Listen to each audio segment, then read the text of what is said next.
Welcome, movie fans, to the latest edition of the Democrats Movie Talk with me, John Hansen, and Steve Goodwin, local movie buff. And we're going to talk about Super 8 tonight, and I think we're the only two people in the country who disliked this movie.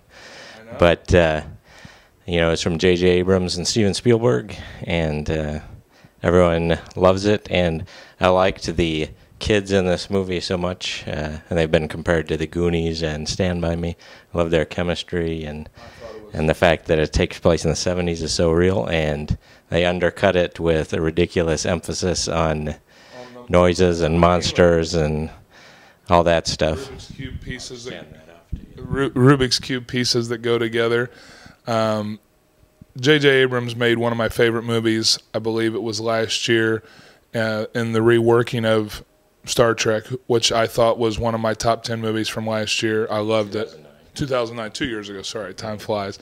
But I thought it was one of the best movies from 2009 for sure. So I was really excited to see this because you got, two of the guys that, kind of wear the big boy pants. You got Spielberg and J.J. Abrams. And 30 minutes into this movie, I thought I was watching something very good. I was completely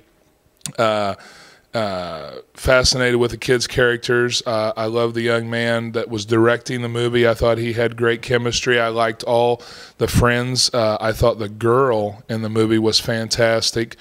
The girl that the one kid had a crush on and everything, and the movie was just going along really great. And then the train wreck happened, and literally, I think that's where the movie stopped for me, because after that, it becomes this, just, it was so innocent and vibrant, and the characters were rich in the beginning, and then we lost that once, we see what comes out of the train and the train wreck. But less is more, and 30 minutes into this movie, I thought it was very good. Mm-hmm. Yeah, and, I saw some previews beforehand for Transformers and Captain America, and what's the other really bad-looking movie? Green Lantern. Just some movies that look bad from the trailers. And Super 8 is better than those movies. However, it's the most disappointing movie of the year because we expect more from Abrams and Spielberg. And you say the train wreck was a half hour in. It seemed earlier in the movie to me because the rest of it was so interminable once it took that turn. But it starts off great. There's this train wreck that lasts about 5 minutes, which is unrealistic. Absolutely. And takes you out of the movie. And it's almost like it's a parody of itself. It's just a bizarre turn. Yeah, and also, just give us a train wreck somewhere close to the one we saw in The Fugitive. We buy that. That's a fantastic movie. And this, it literally lasted forever.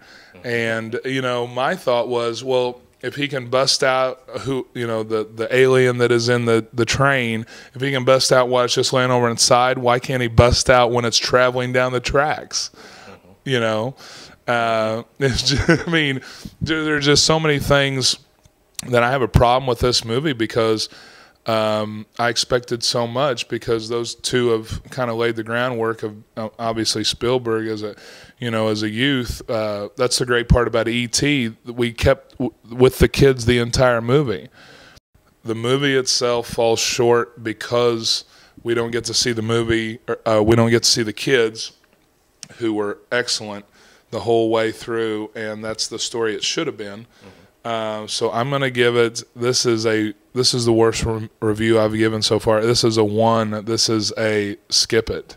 This is a one popcorn for me. It's a skip it. Save your money and go see something else.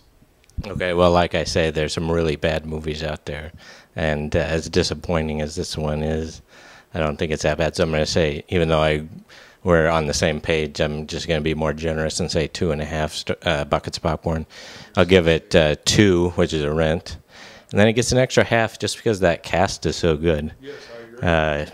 Ellie Fanning, the sister of Dakota, and Joel Courtney is the name of the kid. He looks kind of like the kid from Almost Famous. But this is his first movie, and they have great chemistry. And the writer and director, J.J. Abrams, doesn't care. He'd rather see monsters and and loud noises and ridiculous train wrecks. Thanks for joining us, readers. We'll be back next time with another edition of Movie Talk.